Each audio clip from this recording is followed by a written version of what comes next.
I can't stand She-Hulk this much.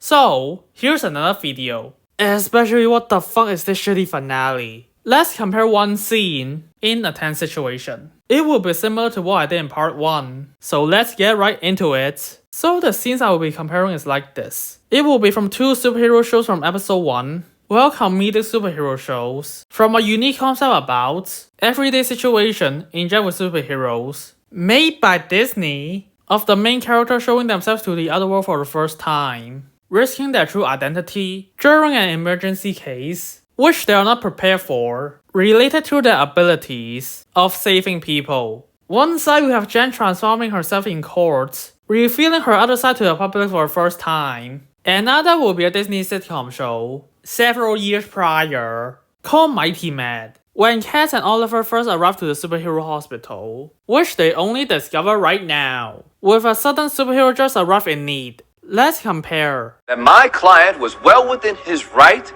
to protect his business interest. These accidental deaths were an unfortunate byproduct of an ambitious expansion plan.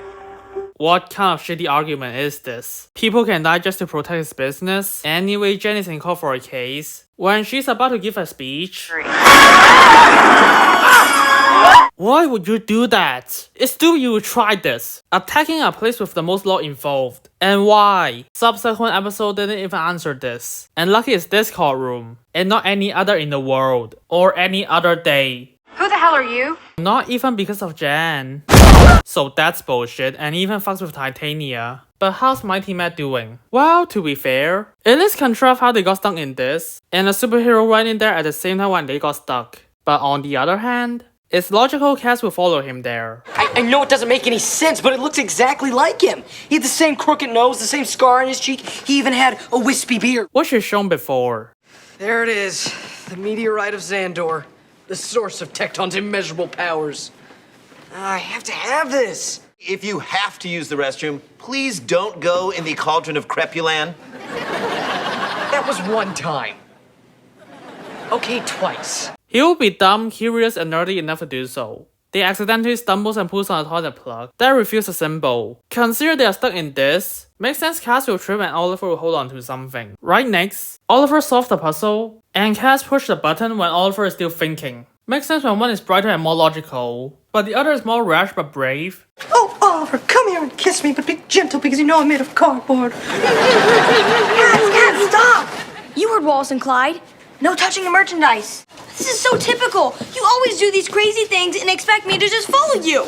Hold that thought. Follow me. Leading to them to a superhero hospital, where an emergency situation happened. Because this is a hospital, so She-Hulk is nonsensical plot and crippling characters, while Mighty Man has contrivances, but it is also driven by strong, consistent character choices, so the She-Hulk one is way worse. What about the choices in action? Anything. Right now in front of everybody? Yes. You have to be told to take action? Jen, come on. God, I really like this outfit. Your personal convenience is more important than people's safety? Especially those chat security guards are protecting people. Jen! Thank you. You decided to take off your shoes first when people are literally in danger? Are you this selfish? This is ridiculous. Am I losing my mind? Not to mention the friend told her to do so. The same person who told her to transform. This hurts both of them. Great. Which leads to this fight scene which is terribly edited. And then Jen wins easily, making her not a threat in future episodes. And they wanted to cheer for her afterwards. God, I really like this outfit. And I'm not gonna.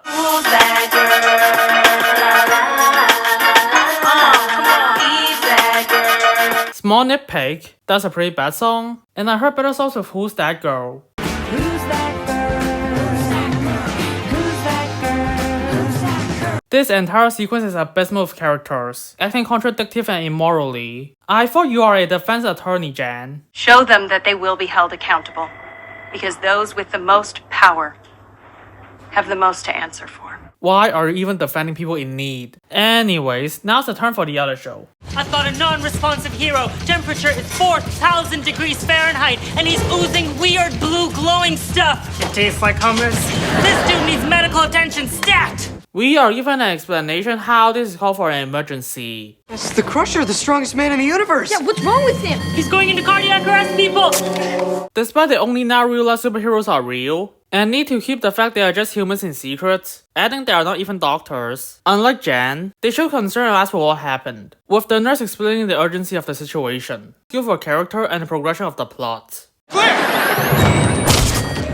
His heart's not responding. I don't understand. He's dying. We have to do something. Hold on, if the Crusher's real, then maybe everything we've read about him is real too. Cass and Oliver notice the normal way isn't working, knowing they have to try and help, even though it will risk themselves, but still willing to find a solution to save a life. In the latest issue, the Crusher has just returned from the planet Ebrion. Where the gravity is 40 times out of Earth.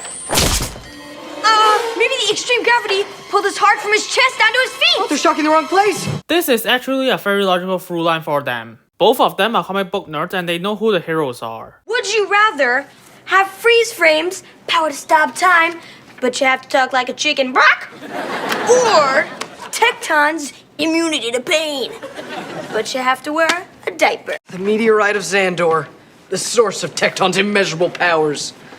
I have to have this. Hidden in the Earth's crust for millions of years, forged from a supernova in the Balazar galaxy. It's Skylar Storm, my favorite comic book superhero. She has 24 superpowers, including X-ray vision, so she can see how big my heart is. The guy who just walked in the closet. I think that's the Blue Tornado. You mean the superhero?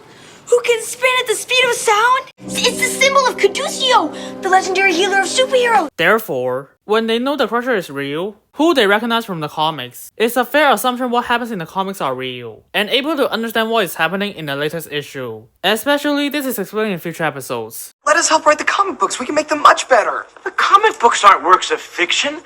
They're the superhero history books. Boys, meet Ambrose. He's our comic book department. Ambrose's powers allows him to see every detail of all the superheroes' lives and record everything as it happens, creating 50 panels at once. But I will not count that just to be fair. One more thing is Oliver is the one who figured out the solution. Consider he's the smarter and the more logical of the two. A nice detail. Give me those. Clear. Wait, guys, what are you?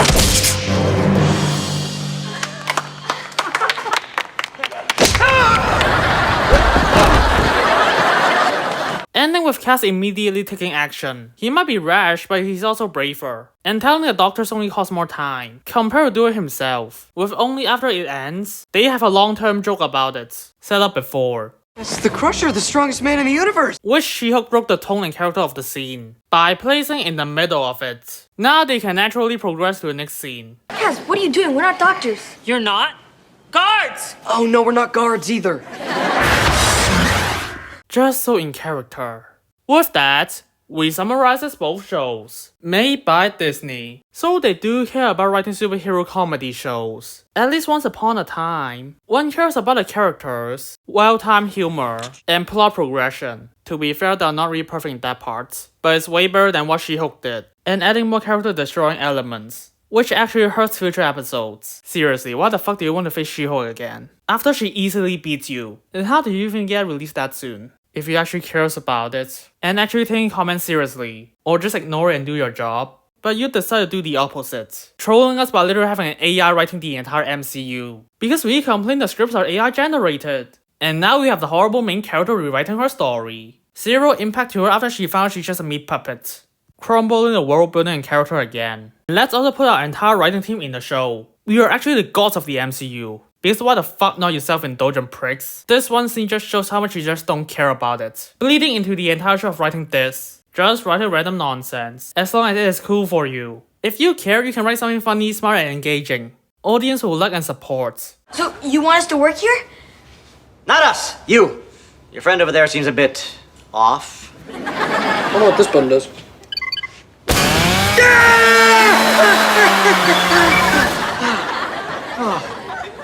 That was awesome! I think you just proved my point. It's actually from Disney, 9 years ago. How did we get to here is beyond my imagination. Well, at least don't throw an audience and bend your show apart first. I really hope Disney and the She-Hulk writers Do better.